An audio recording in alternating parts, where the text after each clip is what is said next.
राधे राधे दोस्तों, जय श्री कृष्ण। आज हम बहुत ही महत्वपूर्ण जानकारी के ऊपर चर्चा करेंगे, जिसे हम पितृपक्ष कहते हैं। तो आइए शुरू करते हैं। सनातन धर्म की परंपराओं में एक ऐसा पर्व है जिसका महत्व केवल हमारे जीवन तक सीमित नहीं है, बल्कि वह हमारे पूर्वजों, हमारे पितरों और हमारे कुल की समग्र उन्नति से जुड़ा हुआ है। यह पर्व है पितृपक्ष। पितृपक्ष को श्राद्ध पक्ष, महालय पक्ष और कार्तिक पक्ष भी कहा जाता है। यह एक पखवाड़े का विशेष काल होता है जिसमें हम अपने पितरों को स्मरण करते हैं, उनके प्रति श्रद्धा प्रकट करते हैं और उनकी आत्मा की शांति के लिए श्राद्ध, तर्पण और पिंडदान करते हैं। शास्त्रों में स्पष्ट कहा गया है, श्राद्धेन पितरः तृप्यन्ति, तृप्ताः प्रसीदन्ति देवताः। अर्थात जब पितृ प्रसन्न होते हैं तो देवता भी प्रसन्न होते हैं, और जब देवता प्रसन्न होते हैं तो मनुष्य के जीवन में सुख समृद्धि, संतान सुख और आयु की वृद्धि होती है। आज हम पितृपक्ष से जुड़े गहन महत्व, पौराणिक मान्यताओं, नियमों और उपायों पर विस्तार से चर्चा करेंगे। यह जानकारी आपके लिए न केवल धार्मिक दृष्टि से लाभकारी होगी, बल्कि आपको यह भी समझने में मदद करेगी कि हमारे आर्षि मुनियों ने इन परंपराओं को क्यों इतना महत्व दिया। तो आइए, अब हम पितृपक्ष के महत्व के बारे में जानते हैं। पितृपक्ष केवल एक धार्मिक अनुष्ठान नहीं है, बल्कि यह एक सांस्कृतिक और आध्यात्मिक कड़ी है जो हमें हमारी जड़ों से जोड़ती है। पितरों का आशीर्वाद। पौराणिक ग्रंथों में कहा गया है कि पितरों के आशीर्वाद के बिना जीवन में स्थायी सुख और सफलता प्राप्त नहीं होती। यदि हम पितरों को तृप्त नहीं करते तो हमारे कर्मों में भी बाधाएं आती हैं। पितृयारण से मुक्ति मनुष्य जन्म लेने के साथ ही 3 आरण लेकर आता है, जिसमें पहला ऋण हे देव आरण, देवताओं के प्रति कर्तव्य। दूसरा ऋण है आशीर्ण, ज्ञान और संस्कार देने वाले अऋषियों के प्रति कर्तव्य। तीसरा अर्ण हे पितृऋण, अपने पूर्वजों के प्रति कर्तव्य। इनमें से पितृऋण का भुगतान श्राद्ध और तर्पण के माध्यम से किया जाता है। संतान सुख और कुल की उन्नति। शास्त्रों में कहा गया है कि जो लोग पितृपक्ष में श्रद्धा से श्राद्ध और तर्पण करते हैं, उनके कुल में कभी संतान का अभाव नहीं होता। कर्मों की शुद्धि और पुण्य की प्राप्ति। पितरों के लिए किया गया हर दान, हर तर्पण, हर अन्न का दाना कई गुना पुण्य प्रदान करता है। पितृपक्ष एक बहुत ही मान्यता रखने वाले दिनों में आता है। अब हम पितृपक्ष की कथाओं के बारे में जानेंगे। इसमें हम आपको पितृपक्ष की 3 कथाओं के बारे में बताएंगे। तो पहली कथा शुरू करते हैं। महाभारत में एक प्रसंग आता है कि जब भीष्म पितामह बाणों की शैया पर लेटे थे, तब युधिष्ठिर ने उनसे पूछा, पितामह, श्राद्ध का महत्व क्या है? तब भीष्म पितामह ने उत्तर दिया कि श्राद्ध वह यज्ञ है जो देवताओं को नहीं, बल्कि अपने पूर्वजों को समर्पित किया जाता है। इससे पितर तृप्त होकर अपने वंशजों को लंबी आयु, संतान सुख और धन धान्य का आशीर्वाद देते हैं। अब हम दूसरी कथा शुरू करते हैं। पौराणिक ग्रंथों में आता है कि एक राजा थे, कर्क। उन्होंने जीवन भर धर्मानुसार शासन किया, लेकिन पितृपक्ष में श्राद्ध नहीं किया। फलस्वरूप जब वे स्वर्गलोक पहुंचे तो उनके पितर दुखी अवस्था में मिले और उन्होंने राजा से कहा, बेटा, तुमने हमें अन्न और जल नहीं दिया, इस कारण हम भूखे प्यासे भटक रहे हैं। यह सुनकर राजा ने अगली बार पितृपक्ष में श्राद्ध और तर्पण करके अपने पितरों को तृप्त किया और तभी उन्हें शांति मिली। अब हम तीसरी कथा शुरू करते हैं। गया तीर्थ को पितरों का सर्वोत्तम तीर्थ कहा गया है। मान्यता है कि यहाँ भगवान विष्णु के चरण चिन्ह हैं। गया में किया गया पिंडदान पितरों को मोक्ष प्रदान करता है। इसलिए हजारों लोग पितृपक्ष के दौरान गया जी जाकर श्राद्ध करते हैं। अब हम ये जानेंगे कि पितृपक्ष में हमें क्या नहीं करना चाहिए जिससे हमें अपार लाभ मिल सके। पितृपक्ष में शास्त्रों द्वारा कुछ आहार और आचरण वर्जित बताए गए हैं, जैसे मांसाहार, शराब, नशा, प्याज और लहसुन, झूठा और बासी भोजन, दूसरों की निंदा और अपमान, ब्राह्मण अथवा अतिथि का तिरस्कार। दोस्तों, पितृपक्ष के दौरान जहां एक ओर पितरों के लिए श्राद्ध, तर्पण और दान करना शुभ माना गया है, वहीं दूसरी ओर शास्त्रों में कई कार्यों को वर्जित भी बताया गया है। ये व्रत और काल केवल अनुष्ठानों तक सीमित नहीं है, बल्कि यह हमारे आचरण, खान-पान और जीवन शैली से जुड़ा हुआ है। यदि हम इस पावन समय में इन वर्जनाओं का पालन नहीं करते, तो पितरों की आत्मा अप्रसन्न हो सकती है और जीवन में कई तरह की बाधाएं आने लगती हैं। आइए विस्तार से जानते हैं कि पितृपक्ष में क्या नहीं करना चाहिए और इसके पीछे धार्मिक तथा वैज्ञानिक कारण क्या हैं। तो पहला नियम, पितृपक्ष के दौरान मांस, मछली, अंडा और अन्य मांसाहारी भोजन पूर्ण रूप से वर्जित माना गया है। धार्मिक कारण, मांसाहार को तामसिक भोजन कहा गया है, जो मन और शरीर को अशुद्ध करता है। पितरों की तृप्ति के लिए सात्विकता आवश्यक है। वैज्ञानिक कारण, इस समय वर्षा ऋतु का समापन और शरद ऋतु का आरंभ होता है। इस मौसम में पाचन शक्ति कमजोर रहती है। ऐसे में मांसाहार से रोग होने की संभावना बढ़ जाती है। दूसरा नियम है, लहसुन और प्याज को तामसिक और राजसिक भोजन की श्रेणी में रखा गया है। यह भोजन मन में वासना, क्रोध और आलस्य को बढ़ाता है। पितृपक्ष में मन को शांत और सात्विक बनाए रखना चाहिए, इसलिए इनका त्याग अनिवार्य है। तीसरा नियम है नशा। नशे की वस्तुएं जैसे शराब, बीड़ी, सिगरेट, गुटखा, तंबाकू आदि का सेवन करना पितरों का अपमान माना गया है। नशा करने से विवेक नष्ट होता है और आचरण बिगड़ता है। इस पवित्र काल में यदि कोई व्यक्ति नशा करता है तो यह पितरों का अनादर करने के समान है। चौथा नियम है मसालेदार खाना और खटाई, बहुत तीखा, छटपटा और खट्टा भोजन भी निषेध है। शास्त्रों में कहा गया है कि पितर सात्विकता से तृप्त होते हैं, न कि तीखे और कटु आहार से। साधारण, सात्विक, सादा और पचने में हल्का भोजन ही करना चाहिए। पांचवा नियम है बासी और झूठा खाना। पितृपक्ष में झूठा, किसी और के द्वारा खाया हुआ और बासी भोजन, एक दिन से ज्यादा पुराना खाना अशुभ माना गया है। शास्त्र कहते हैं, श्राद्धे न ही शेषम भवति, अर्थात श्राद्ध काल में बचा हुआ भोजन पितरों को अप्रसन्न करता है। केवल ताज़ा, शुद्ध और सात्विक भोजन का ही सेवन करें। छठा नियम है कटु वचन ना बोले और ना किसी का अपमान करे। पितृपक्ष में विशेष ध्यान रखना चाहिए कि हम किसी का अपमान, झगड़ा, क्रोध या कटु वचन न बोलें। शास्त्रों के अनुसार इस काल में यदि हम दूसरों का दिल दुखाते हैं तो पितर भी अप्रसन्न हो जाते हैं। सातवां नियम हे, पितृपक्ष के दौरान हमें कुछ भी नया नहीं खरीदना चाहिए, जैसे नए कपड़े और गहने। पितृपक्ष को शोक काल माना जाता है, इसलिए इसमें विवाह, मांगलिक कार्य, नए कपड़े और आभूषण खरीदने से बचना चाहिए। इस समय केवल पितरों की स्मृति और श्रद्धा पर ध्यान केंद्रित करना चाहिए। आठवां नियम है, इसके दौरान कुछ भी मांगलिक कार्य न करे, जैसे विवाह, मनोरंजन आदि, क्योंकि पितृपक्ष में किसी भी प्रकार के मांगलिक कार्य, विवाह, गृह प्रवेश, नामकरण, बड़ी पार्टियां या उत्सव नहीं करने चाहिए।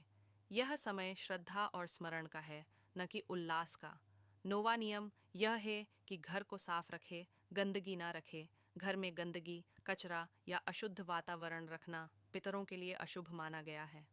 पितर वहीं आते हैं जहां वातावरण शुद्ध, पवित्र और शांत होता है, इसलिए इस समय घर की स्वच्छता पर विशेष ध्यान देना चाहिए। और आखिरी 10वां नियम है, धर्म ग्रंथों की अवहेलना ना करे। पितृपक्ष में धर्म ग्रंथों का अध्ययन, श्रवण और पठन करना शुभ है, लेकिन इनकी अवहेलना या उपहास करने से पितर अप्रसन्न हो सकते हैं।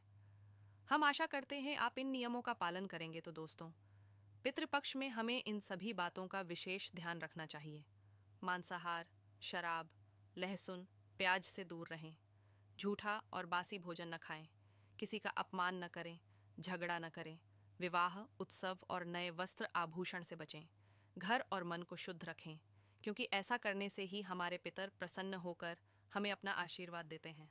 तो दोस्तों, अब हम ये देखेंगे कि पितृपक्ष में हमें क्या क्या करना चाहिए जिससे हमारे पितृ प्रसन्न हो जाए और हमेशा हमारे ऊपर उनका आशीर्वाद बना रहे। दोस्तों, जैसे पितृपक्ष में कुछ चीज़ें वर्जित मानी गई हैं, वैसे ही इस पवित्र काल में कुछ विशेष कर्म ऐसे हैं जिन्हें अवश्य करना चाहिए। इन्हें करने से हमारे पितर प्रसन्न होते हैं और हमें उनका आशीर्वाद मिलता है। अब आइए एक एक कर इन सभी आवश्यक कार्यों और उपायों को विस्तार से समझते हैं। 1. श्राद्ध और तर्पण करना। श्राद्ध का अर्थ है श्रद्धा से पितरों को अन्न, जल और पिंड अर्पित करना। तर्पण में जल, तिल, कुशा और अक्षत का प्रयोग करके पितरों को तृप्त किया जाता है। शास्त्रों में कहा गया है, तृप्ताः पितरः स्वर्गे सुखम यान्ति ततः परम, अर्थात जब पितर तृप्त होते हैं तो वे हमें आशीर्वाद देकर स्वर्गीय सुख प्रदान करते हैं। तर्पण प्रायः सूर्योदय के समय पवित्र नदी या स्वच्छ जलाशय के किनारे किया जाता है। 2. ब्राह्मण भोजन और दान। पितृपक्ष में ब्राह्मणों को भोजन कराना सबसे श्रेष्ठ कर्म माना गया है। यह भोजन सात्विक, शुद्ध और प्रेम पूर्वक परोसा जाना चाहिए। भोजन के बाद उन्हें वस्त्र, दक्षिणा और यथाशक्ति दान देना चाहिए, क्योंकि कहा गया, हे यथा ब्राह्मण तृप्तः तथा पितरः तृप्ताः, अर्थात ब्राह्मण को तृप्त करके ही पितरों को तृप्त किया जा सकता है। 3. गौ सेवा और अन्नदान। गाय को हरा चारा, रोटी, गुड़ या खली खिलाना पितरों को अर्पण करने के समान माना गया है। इसी प्रकार ज़रूरतमंदों, गरीबों और भूखों को भोजन कराना भी पितरों को प्रसन्न करता है। कहा गया है, अन्नदानम परमम दानम। इस समय अन्न, वस्त्र, छाता, जूते आदि का दान करना भी शुभ माना गया है। 4. पशु पक्षियों को भोजन कराना। पितरों की तृप्ति के लिए कुत्तों को रोटी, गाय को चारा और पक्षियों को दाना अवश्य डालना चाहिए। माना जाता है कि पितर विभिन्न रूपों में हमारे घर आते हैं और भोजन पाकर प्रसन्न होते हैं। 5. जल अर्पण और तिल तर्पण। प्रतिदिन प्रातःकाल स्नान के बाद हाथ में जल, तिल और कुशा लेकर पितरों के नाम से अर्पण करें। इसे तिलांजलि भी कहा जाता है। यह साधारण सा कर्म पितरों को अत्यंत प्रिय है। छठा मंत्र जप और पितृस्तुति। पितृपक्ष में निम्न मंत्र का जप करना अत्यंत लाभकारी है। एयुएम पितृदेवाय नमः। इसके अतिरिक्त पितृ सूक्त और गरुड़ पुराण के श्रवण से भी पितरों की तृप्ति होती है। 7. पीपल और बरगद की पूजा। पीपल और बरगद के वृक्षों को पितरों का वास स्थान माना गया है। पितृपक्ष में इन वृक्षों की जड़ में जल चढ़ाना और दीपक जलाना अत्यंत शुभ फल देता है। 8. गया श्राद्ध का महत्व। गया, बिहार को पितृपक्ष का सबसे पवित्र तीर्थ माना गया है। मान्यता है कि यहाँ भगवान विष्णु के चरण चिन्ह हैं और गया में किया गया पिंडदान पितरों को मोक्ष प्रदान करता है। इसलिए आज भी हजारों लोग पितृपक्ष में गया जाकर श्राद्ध करते हैं। 9. गृहस्थ के लिए सरल उपाय। यदि कोई बड़ा श्राद्ध करने में सक्षम न हो तो भी वह साधारण उपाय कर सकता है, जैसे अपने घर में पितरों की स्मृति में दीपक जलाना, घर के आंगन या तुलसी के पास जल और तिल चढ़ाना, गरीबों को रोटी या फल खिलाना। शास्त्रों में कहा गया है कि श्राद्ध केवल बड़े अनुष्ठान का नाम नहीं, बल्कि श्रद्धा से किए गए छोटे से छोटे कार्य भी पितरों को प्रसन्न करते हैं। अब हम जानेंगे कि इनका निवारण कैसे करें। आइए जानते हैं। 1. तर्पण और पिंडदान पितृदोष से मुक्ति का सबसे प्रभावी उपाय है। पितरों के लिए तर्पण और पिंडदान करना। विशेष रूप से गया जी में पिंडदान करने से पितर मोक्ष प्राप्त करते हैं और दोष दूर होता है। 2. पितृ गायत्री मंत्र जप। रोज कम से कम 108 बार पितृ गायत्री मंत्र का जप करें। एयुएम सर्व पितृभ्यो नमः स्वधा। यह मंत्र पितरों की आत्मा को तृप्त करता है। 3. ब्राह्मण और गरीबों को अन्नदान। पितृदोष निवारण के लिए पितरों की तिथि पर ब्राह्मण या गरीबों को भोजन कराएं। अन्नदान सबसे श्रेष्ठ उपाय है। 4. शनिवार को विशेष उपाय। शनिवार को पीपल के वृक्ष में जल चढ़ाए और दीपक जलाए। यह पितृदोष को शांत करता है। 5. पितृपक्ष अमावस्या का विशेष महत्व। पितृदोष निवारण के लिए पितृपक्ष की अमावस्या पर श्राद्ध, तर्पण और पिंडदान विशेष रूप से करना चाहिए। इस दिन दान पुण्य का फल कई गुना बढ़कर मिलता है। 6. गौदान और भूमिदान। शास्त्रों में कहा गया है कि यदि पितृदोष बहुत गहरा हो तो गौदान और भूमिदान भी करना चाहिए। यह उपाय पितरों को शीघ्र प्रसन्न करता है। 7. पक्षियों और जीवों को भोजन। पितृदोष दूर करने के लिए पक्षियों को दाना और जीवों को अन्न खिलाना भी उत्तम उपाय है। यह माना जाता है कि पितर भी इन रूपों में अन्न ग्रहण करते हैं। तो दोस्तों, पितृपक्ष केवल श्राद्ध और तर्पण तक सीमित नहीं है। इस समय कुछ विशेष उपाय करने से पितरों की आत्मा तृप्त होती है और जीवन की बाधाएं दूर होती हैं। तो दोस्तों, पितृपक्ष में भोजन केवल शरीर का आहार नहीं है, बल्कि यह पितरों की आत्मा का तृप्ति मार्ग है। तामसिक भोजन, मांस, शराब, प्याज, लहसुन, बासी खाना वर्जित है। सात्विक भोजन, दूध, दही, खीर, फल, ताज़ी सब्जियां, तिल, पंचमेवा शुभ है। भोजन हमेशा ताज़ा, पवित्र और श्रद्धा भाव से अर्पित होना चाहिए। जब हम पितरों को सात्विक और शुद्ध भोजन अर्पित करते हैं तो वे प्रसन्न होकर हमें संतान सुख, समृद्धि और स्वास्थ्य का आशीर्वाद देते हैं। ये सब करने से क्या लाभ ही होंगे, अब उनके बारे में जानते हैं। 1. पितरों की आत्मा को शांति। श्राद्ध, तर्पण और दान से पितरों की आत्मा तृप्त होकर मोक्ष की ओर अग्रसर होती है। 2. वंश की उन्नति, पितर प्रसन्न होकर अपने वंशजों को आशीर्वाद देते हैं। परिवार में संतान सुख और वंश वृद्धि होती है। 3. आर्थिक उन्नति, पितृपक्ष में किया गया दान पुण्य दरिद्रता और आर्थिक कष्ट को दूर करता है। धन, अन्न और समृद्धि की प्राप्ति होती है। 4. पितृदोष से मुक्ति, जो लोग पितृदोष से पीड़ित हैं उन्हें श्राद्ध करने से दोष का प्रभाव कम होता है। जीवन की रुकावटें धीरे धीरे समाप्त होती हैं। जो लोग श्रद्धा से पितरों का स्मरण करते हैं उनके जीवन में सुख, शांति और समृद्धि स्वतः आती है। दोस्तों, पितृपक्ष हमारे पूर्वजों के प्रति कृतज्ञता और श्रद्धा व्यक्त करने का विशेष अवसर है। अगर हम सही विधि से श्राद्ध और तर्पण करें तो न केवल हमारे पितृ प्रसन्न होते हैं बल्कि उनका आशीर्वाद हमें जीवन भर मार्गदर्शन भी देता है। इसलिए पितृपक्ष के इन पावन दिनों में अपने पूर्वजों को याद करना न भूलें और श्रद्धा से उनका पूजन करें। अगर आपको यह वीडियो अच्छा लगा हो तो इसे लाइक और शेयर ज़रूर करें और ऐसे ही धार्मिक एवं ज्ञानवर्धक वीडियो पाने के लिए हमारे चैनल को सब्सक्राइब करना न भूलें। बेल आइकन दबाएं ताकि हमारे नए वीडियो की जानकारी आपको सबसे पहले मिले। जय श्री कृष्णा, राधे राधे दोस्तों।